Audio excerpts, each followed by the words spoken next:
오늘도 복된 아침 말씀 묵상 모든 가족들 가운데 주님의 평강이 함께하기를 소원하면서 아침 묵상 시작하겠습니다.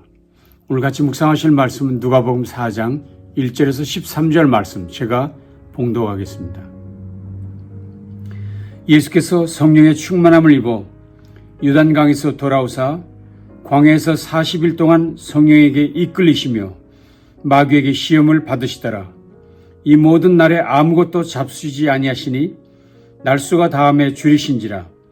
마귀가 이르되 네가 만일 하나님의 아들이거든 이 돌들에게 명하여 떡이 되게 하라. 예수께서 대답하시되 기록된 바 사람이 떡으로만 살 것이 아니라 하였느니라. 마귀가 또 예수를 이끌고 올라가서 순식간에 천하만국을 보이며 이르되 이 모든 권위와 그 영광을 내가 네게 주리라. 이것은 내게 넘겨준 것이므로 내가 원하는 자에게 주노라. 그러므로 내가 만일 내게 절하면 다 내 것이 되리라. 예수께서 대답하여 이르시되 기록된 바 주 너의 하나님께 경배하고 다만 그를 섬기라 하였느니라. 또 이끌고 예루살렘으로 가서 성전 꼭대기에 세우고 이르되 내가 만일 하나님의 아들이거든 여기서 뛰어내리라. 기록되었으되 하나님이 너를 위하여 그 사자들을 명하사 너를 지키게 하시리라 하였고 또한 그들이 손으로 너를 받들어 내 발이 돌에 부딪히지 않게 하시리라 하였느니라. 예수께서 대답하여 이르시되 주 너의 하나님을 시험하지 말라 하였느니라. 마귀가 모든 시험을 다한 후에 얼마 동안 떠나니라. 아멘. 얼마 전 11학년에 오른 제 외손녀가 제게 책 한 권을 소개해 주었습니다. 화씨 451, 화씨 451이란 책입니다. 레이 브래드버리라는 사람이 쓴 공상과학 소설입니다. 내용은 책이 금지된 가까운 미래를 배경으로 하고 있습니다. 그 시대 국가는 책 읽는 일을 불법으로 규정하고 만일 책을 가지고 있다가 발각되면 책은 물론 집과 사람까지 모두 불태워버리는 무서운 사회 모습을 그리고 있습니다. 국가가 그렇게 강경하게 책을 불태우는 이유는 오직 백성들의 행복을 위해서라고 주장합니다. 즉, 책이란 깊이 있는 사고를 요구하고 사람들을 불안하고 괴롭게 만들기 때문에 그런 책은 모두 불태워버려야 한다는 것입니다. 그 책에 등장하는 방화사 중 높은 책임자인 서장 비티가 이런 말을 합니다. 나도 젊었을 땐 몇 권 읽어본 적이 있지. 내가 하고 있는 일을 알고 싶어서 말이야. 그런데 책에는 아무것도 없었어. 정말 아무것도 없다고. 가르치거나 믿을 수 있는 건 아무것도 없어. 자네가 책 속에 들어가는 즉시 자네는 길을 잃고 말 걸세. 그러면서 그는 이렇게 명령합니다. 책이란 옆집에 숨겨놓은 장전된 곤충이야. 그러니 즉시 태워버리게. 그래서 그 책의 주인공인 가이 몬테그는 책을 불태우는 방화사로서 자신의 직업에 전혀 의문을 가지지 않고 임무를 성실하게 수행했었습니다. 그런데 어느 날 옆집 소녀 클라리스가 던진 한마디의 말. 당신은 행복하세요? 당신은 정말 행복하십니까? 라는 질문에 충격을 받습니다. 그리고 고민하기 시작하시죠. 내가 모든 사람들의 책을 불태워버리고 있는데 과연 나는 행복한가? 결국 몬테그는 자신의 삶이 텅 비어있다는 것을 깨닫게 되고 몰래 숨겨둔 책을 읽어가며 결국엔 그의 생각과 행동에 변화가 생겨나게 된다는 것입니다. 여러분, 책이 없는 세상 과연 행복할까요? 왜? 어떻게? 라는 질문이 허락되지 않는 삶이 행복할까요?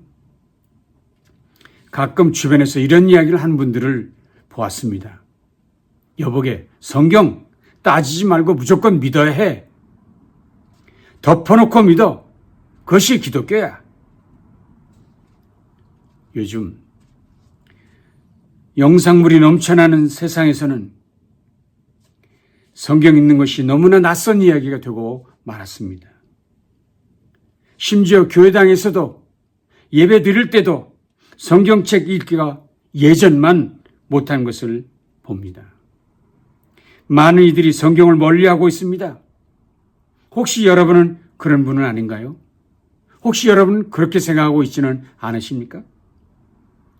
과연 우리 하나님은 우리의 이성을 무시하시고 무조건 덮어놓고 믿기만 하면 된다고 강요하시는 분이십니까? 과연 우리는 성경 없는 기독교를 상상이나 할 수 있습니까?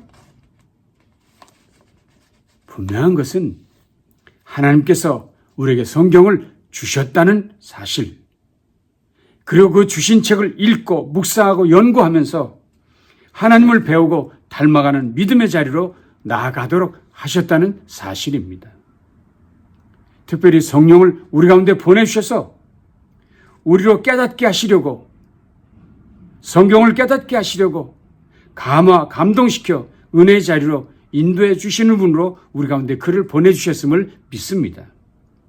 그러므로 언제나 성경을 가까이 하시고 묵상하고 질문하고 연구하는 일을 중요하게 여기시기를 바랍니다.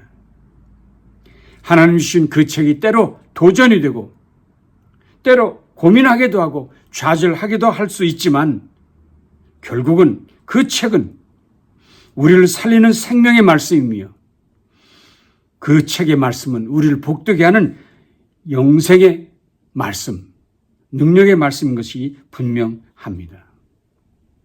자, 오늘 본문은 예수님께서 광야에서 시험을 받으신 이야기지요. 이야기는 너무나도 유명해서 여러분들이 이미 잘 알고 계시는 이야기입니다. 뿐만 아니라 이 이야기는 공간복음서 모두가 공히 취급하고 있는 중요한 내용입니다.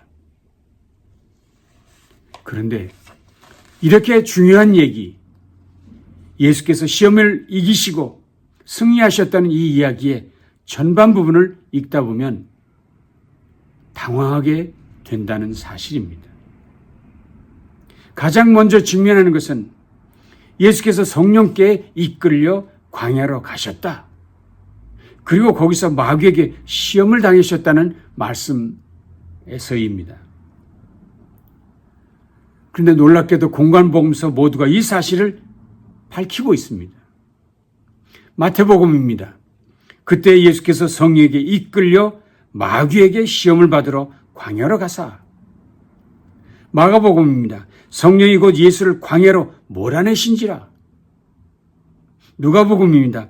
예수께서 성령의 충만함을 입어 요단강에서 돌아오사 광야에서 40일 동안 성령에게 이끌리시며, 즉 성령께서 예수님을 광야로 이끄셨고 그리고 그곳에서 시험을 받게 하셨다는 것. 모든 복음서가 공통적으로 이 사실을 언급하고 있다는 것입니다. 그런데 말입니다. 우리 생각에는 예수님께서 이미 세례 요한에게 세례를 받으셨고 그 세례를 받으실 때 성령이 임하셨습니다. 하늘에 계신 성부 하나님께서는 너는 내 사랑하는 아들이라, 내가 너를 기뻐하느라 라는 말씀까지 주셨는데, 자, 그렇게 해서 이제 예수님의 공생의 출발을 알리는 팡파레까지 크게 울려주셨는데, 그렇다면 이제는 예수님께서 사람들이 가득한 성전이나 길거리로 나가셔서 기적을 베푸시고 복음을 전파하도록 하셨어야 할 것인데, 어찌해서 여기 본문에서는 성령께서 그 예수님을 광야로 몰아가시고 그리고 그것에서 시험까지 받도록 하셨느냐 하는 의문이 생긴다는 것입니다. 그리고 또 다른 의문은 예수님께서 마귀에게 시험 받으셨다는 이 이야기는 예수님만 아시는 개인적인 이야기인데 어떻게 제자들이 그것을 알게 되었고 드디어는 성경에까지 기록되어서 모든 사람이 다 알도록 하셨느냐 하는 것입니다. 물론 예수님께서 마귀를 물리치신 이야기는 그 자체로 은혜가 되고 우리 모두에게도 힘이 되는 것이 사실입니다. 그런데 생각해 보십시오. 사실 이 이야기는 전적으로 예수님의 개인적 이야기였습니다. 아직 제자들이 없었을 때, 아직 공생애도 시작되기 전에 있었던 이야기입니다. 그런데 그런 사적 이야기가 어떻게 제자들에게 전해졌고 성경에 기록되기까지 했냐 하는가. 생각해 볼 때 여기는 반드시 어떤 이유, 특별한 교훈이 있다는 것을 생각하게 한다는 것입니다. 저는 묵상을 거듭하면서 이 부분이야말로 정확하게 이해하는 것이 뒤따라 소개되고 있는 마귀의 시험 이야기를 이해하는 것보다 더 중요하다는 사실을 깨닫게 되었습니다. 다시 말하면 예수님께서 시험 받으신 이 이야기는 예수님 자신에게는 물론 주님을 따른 모든 성도들에게 매우 중요한 교훈을 주고 있었다는 것이었습니다. 그렇기 때문에 예수님께서도 침묵하셔도 될 이야기를 제자들에게 다 풀어 놓으셨다는 것이지요. 그렇습니다. 이 사건은 예수님의 과거 경험만이 아니라 오고 가는 모든 세대의 성도들이 반드시 기억해야 할 중요한 교훈이 담긴 말씀인 것이 분명합니다. 자, 그렇다면 그 중요한 교훈이란 무엇일까요? 그것은 예수님이시라도, 하나님의 아들이신 예수님이시라도 시험을 당하셨다는 사실을 잊지 말라는 말씀입니다.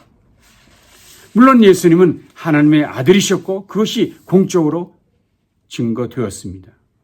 심지어 마귀조차도 예수님이 어떤 분인지를 분명히 알고 있었습니다. 그래서 마귀는 매번 이렇게 말했지요. 내가 만일 하나님의 아들이거든. 그렇게 마귀도 인정하는 예수님, 분명 하나님의 아들이신 예수님이심에도 불구하고 그분은 마귀에게 시험을 받으셨습니다. 그 사실을 예수님은 이제 제자들에게 밝히면서 이렇게 말씀하시는 거죠. 얘들아, 저 마귀가 내가 하나님의 아들인 것을 알면서도 시험을 거듭하더라. 그렇다면 너희는 얼마나 더 지독하게 저 마귀가 대하겠느냐 상상할 수 있겠지? 이것이 장차 예수님을 따를 제자들에게 전하고 싶은 예수님의 말씀이었던 것이지요. 그렇습니다. 마귀의 시험, 성령 충만한 사람에게도 찾아옵니다. 마귀의 공격, 40일 금식기도 한 사람에게도 찾아옵니다. 마귀는 우리가 하나님의 아들인 것이 분명해도 여전히 찾아옵니다. 누구에게나 예외가 없다는 것입니다. 그래서 예수님의 수제자인 베드로는 이렇게 말했습니다. 근신하라, 깨어라, 너희 대적 마귀가 우는 사자같이 두루다니며 삼킬 자를 찾나니 너희는 믿음을 굳건하게 하여 그를 대적하라. 이는 세상에 있는 너희 형제들도 동일한 고난을 당하는 줄을 알미라. 베드로는 분명히 말했습니다. 세상에 있는 너희 형제들도 동일한 고난을 당하고 있다. 그러니 근신하라, 깨어있으라. 여전히 마귀가 우는 사자처럼 두루다니며 삼킬 자를 찾고 있다. 라고 경고하고 있는 것입니다. 모든 성도에게 시험이 있습니다. 시험을 당하는 것은 결코 죄가 아닙니다. 그러나 시험에서 실패한다면 그것은 죄가 되고 마는 것입니다. 그래서 언제나 우리를 공격하고 있는 사탄, 마귀의 시험이 있다는 것을 잊지 말고 늘 근신하고 경계하는 것이 필요합니다. 그리고 우리는 이제 여기에서 예수님 그 시험 당할 때 어떻게 대처하셨고 어떻게 승리하셨는가를 살피는 것이 이제 중요합니다.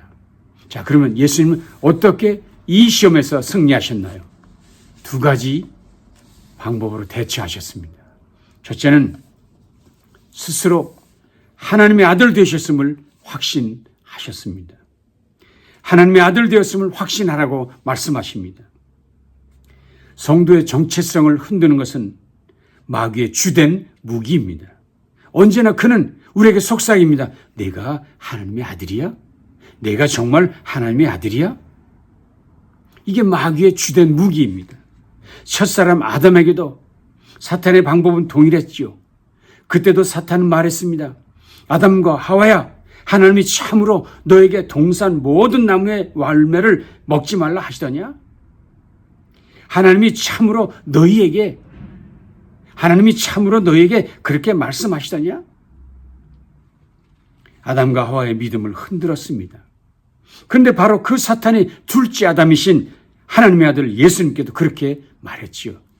내가 만일 하나님의 아들이라면, 내가 정말 하나님의 아들이야? 이제는 그 사탄이 우리에게도 동일한 방법으로 공격하고 있습니다. 내가 정말 하나님의 아들이라면, 내가 정말 하나님의 아들이야? 우리의 신앙의 정체성인 하나님의 아들됨을 흔들며 공격해오고 있습니다. 그러니 우리는 이미 예수 그리스도의 보혈로 죄사함 받았다는 사실, 그래서 이제는 거룩한 하나님의 자녀가 되었다는 사실을 확신하며 살아야 합니다. 그것이 마귀에게 승리하는 첫 번째 방안입니다. 두 번째는 무엇입니까? 하나님의 말씀으로 철저하게 무장하는 것입니다. 예수님께서는 마귀의 시험이 있을 때마다 성경을 인용하셨습니다. 예수께서 대답하시되 기록된 바, 예수께서 대답하여 이르시되 기록된 바, 예수께서 대답하여 이르시되 주 너의 하나님을 시험하지 말라 하였느니라. 예수님 언제나 말씀으로 대항하셨습니다. 근데 여기서 중요한 것은 예수님께서 마귀를 대항하실 때 두루마리 성경을 펴셔가지고 여기 좀 봐라고 말씀하신 것이 아닙니다. 예수님께서 마귀의 공격이 있을 때마다 그는 이미 마음에 기억해 두신, 암송해 두신 말씀을 즉각 소리내서 선포하셨다는 것입니다. 그래서 우리 모두도 성경 묵상을 즐거워할 뿐 아니라 주신 말씀을 많이 암송해서 마귀의 어떤 공격 앞에서도 담대하게 소리치며 선포할 수 있도록 준비해야 한다는 것입니다. 그런 면에서 오늘 말씀 묵상은 무엇보다 중요한 신앙 행위입니다. 말씀을 마음비에 새기는 것 너무나도 중요한 승리의 비결입니다. 말씀 묵상, 말씀 암송 귀하게 여기십시다. 오늘 말씀을 정리하겠습니다. 오늘 본문 마지막은 이렇게 마무리되고 있었습니다. 마귀가 모든 시험을 다 한 후에 얼마 동안 떠나니라. 마귀가 얼마 동안 떠났다 했습니다. 그러니 그가 다시 온다는 것이지요. 기회가 있다면 언제나 누구에게나 다시 공격해 오겠다는 이야기입니다. 그렇습니다.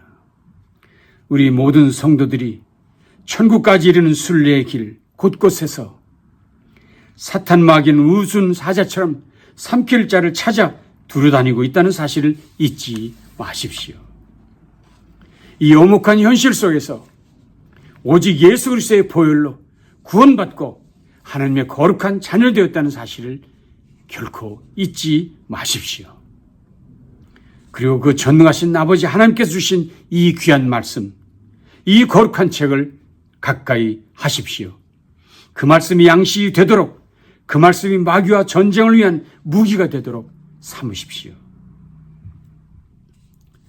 제가 앞부분에서 잠시 소개해드렸던 소설 화씨 450일의 끝부분에 이런 장면이 소개됩니다. 책을 불사르는 도시를 탈출한 무리들 있었습니다. 그들은 이렇게 말하고 있었습니다. 여기 이 사람은 아주 관대한 철학자인 알버트 슈바이처입니다.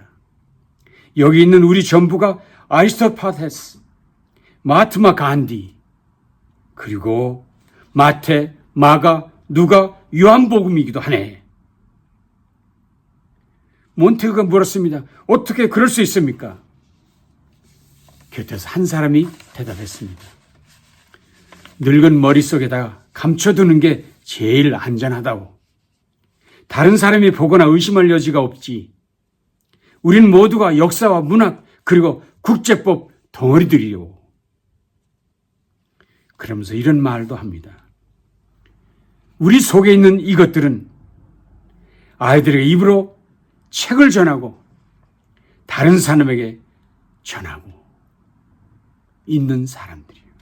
오늘 밤 버려진 철로로 오가는 수천 명의 사람들, 그들 모두 한 사람 한 사람이 도서관이라고.